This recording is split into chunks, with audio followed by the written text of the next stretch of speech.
Hello， 大家好，我是幸福的眼泪，推荐大家都去试试这个蓝莓酵叶吐司，是用蓝莓自然发酵而成的活性酵叶为灵魂，经过24小时低温慢熟成，口感软糯绵密又 Q 弹。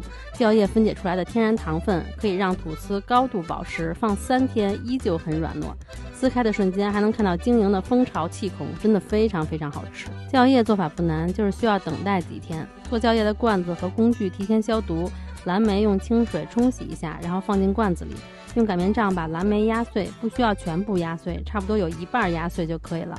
然后再加入糖和晾凉的白开水或者纯净水，晃动均匀。然后接下来的几天里，每一天打开盖子晃动一次，大概5到7天左右，看到蓝莓都浮上来了，表面有丰富的气泡，底部有沉淀，基本上就可以收叶了。如果你还是不能确定的话，可以取少量的酵叶和面粉，按1:1的比例混合均匀，过几个小时能发起来就可以了。然后就把酵叶滤出来，可以再放回罐子里，放到冰箱里冷藏保存，可以保存大概10天左右。接下来正片开始，我们可以做吐司了。先打一个水解面团，把这些材料放一起，先揉成一个面团，然后放到冰箱里冷冻30分钟至1小时，具体根据你那个室温情况来决定冻多久。水解面团取出来以后什么都不放，先打它。我觉得按这个方法来打面还是很好打的，你们可以都试一下。原则就是先建立起一个强韧的面筋结构，然后再加其他的材料，很快就能打好，而且也不会烂面。你可以观察一下视频里的面团状态，打之前面团是粗糙的，而且一扯就断，打出面筋以后面团是光滑的，拉扯有力。这个时候检查一下面筋强度，差不多是8分筋左右，然后再加入酵母。如果酵叶活性好的话，可以不加酵母，我还加了一点鲁邦种，没有也可以不加。不加鲁邦不加酵母的话，就直接分次加后放的水就行了。因为我加了鲁邦，所以先低速揉匀，然后再分次加水揉匀，水都加进去以后再加黄油揉匀。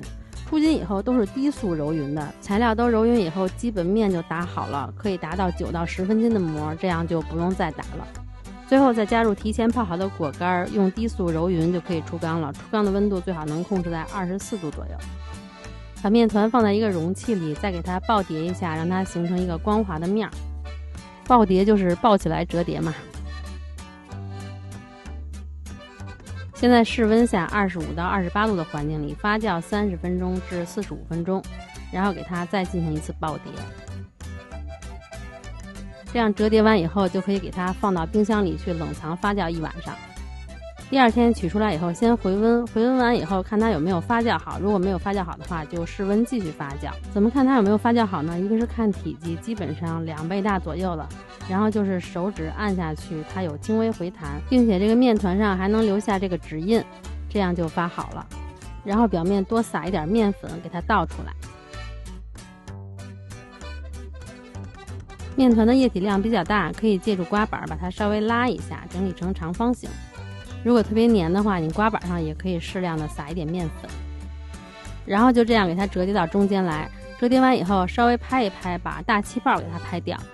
如果粉太多的话，就用小刷子把多余的粉给它扫掉，不然烤完切开以后里边真的是可以看到干面粉的，别问我是怎么知道的。然后对面的面团再折过来，再从上到下卷起来就可以了。放进450克的吐司盒里。其实这个面团适合做2个250克的，因为它太软了。做大的我觉得支撑力差一些，但是考虑大部分小伙伴可能没有250克盒子，所以我就也用450克盒子做了。放到30到32度的环境里去发酵，发到它表面高出模具一点点了，然后就可以烘烤了。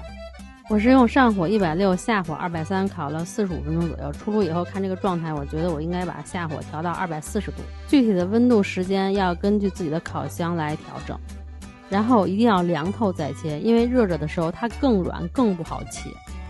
这个吐司做好以后，你可以去闻一闻它的香气，是闻不到商业酵母带来的那种臭味的，闻到的都是果干的天然的香甜味，还有麦香味。